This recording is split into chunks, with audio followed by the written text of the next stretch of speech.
Menace to Society from 1993 shocked audiences with its gritty storytelling, powerful performances, and unflinching look at life in the inner city. But behind the violence and raw realism, there was an uncensored scene that nearly got the film banned, sparking heated debates about censorship, art, and authenticity. The project began in 1992 with twin directors Alan and Albert Hughes, who were just 20 years old when New Line Cinema greenlit the film. Their vision was to depict South Central Los Angeles with honesty, unpolished, unfiltered, and unapologetic. Early casting included Tupac Shakur as Sharif and Spice One as Kane, while MC Ren was considered for a wax but left the project, replaced by West Coast rapper MC8. Filming in the Watts neighborhood added intense realism. Local residents were cast as extras, and members of the Grape Street Watts Crips were hired for security. But the real tension erupted on set.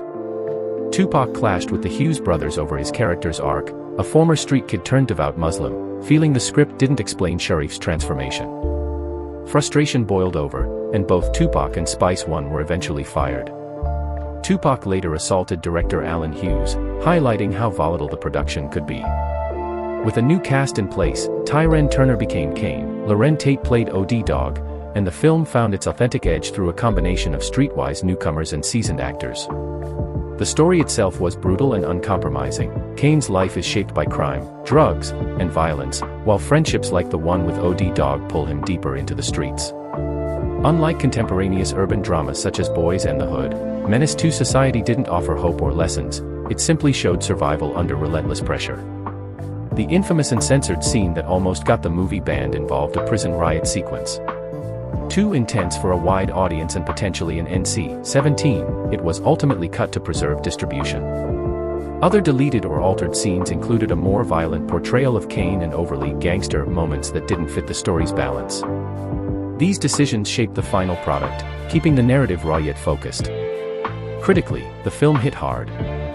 Rotten Tomatoes lists it at 84% approval, praising the Hughes brothers for authenticity and style. Emmanuel Levy hailed it as a stunning debut in African American cinema, even comparing its impact favorably to Boys and the Hood. Roger Ebert included it in his top 10 films of 1993. Despite some critiques about clichés or underdeveloped characters, the movie's power was undeniable. Menace to Society also achieved significant recognition. It won Best Movie at the 1994 MTV Movie Awards, surpassing massive titles like Jurassic Park and Philadelphia. Independent Spirit Award nominations followed, including Best First Feature for the Hughes brothers, and it won Best Cinematography for Lisa Rinzler's work, which captured the stark realities of urban life. Internationally, it earned nominations at Cannes Directors Fortnight, cementing the Hughes brothers as bold voices in filmmaking. The cast went on to varied successes. Tyrone Turner continued acting and writing, Loren Tate appeared in Dead Presidents and Power, Jada Pinkett launched a film and television career culminating in Red Table Talk, and Samuel L. Jackson rose to global superstardom. MC8, who played a wax, became a voice in music and video games, notably in Grand Theft Auto, San Andreas. Years later, the film's impact endures. Its unflinching depiction of inner-city life continues to influence filmmakers, musicians, and audiences. The 2021 Criterion Collection 4K release reaffirmed its status as a cultural touchstone. Menace to Society wasn't just a movie, it was a mirror of a harsh reality, a warning, and an unforgettable story of survival.